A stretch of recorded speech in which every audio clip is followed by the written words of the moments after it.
वसमत येथील श्री शिवेश्वर नागरी सहकारी बँक लिमिटेड वसमतच्या उपाध्यक्षपदासाठी बँकेचे अध्यक्ष श्रीयुत शिवदास मोइडेवार यांच्या अध्यक्षतेखाली संचालक मंडळाची सभा घेण्यात आली। या सभेमध्ये बँकेचे संचालक वसंत बालाजी चेपूरवार यांची एकमताने निवड करण्यात आली।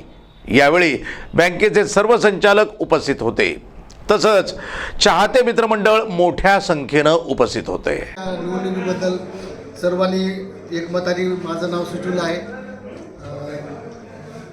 आणि अध्यक्ष साहेब यांनी बी एकमताने माझ्या नावाला पाठिंबा दिला। दाणेकर भाऊ यांनी बी मलाही पाठिंबा त्यांनी माझं नाव सुचवलं। आमदार साहेब यांनी माझं नाव सुचवलेलं आहे। मी सर्वांचं अभिनंदन करतो। सर्व संचालक मंडळी माझ्या एकमताला माझ्या नावाला एकमताने पाठिंबा दिला। सर्व संचालक मंडळाचं मी अभिनंदन करतो।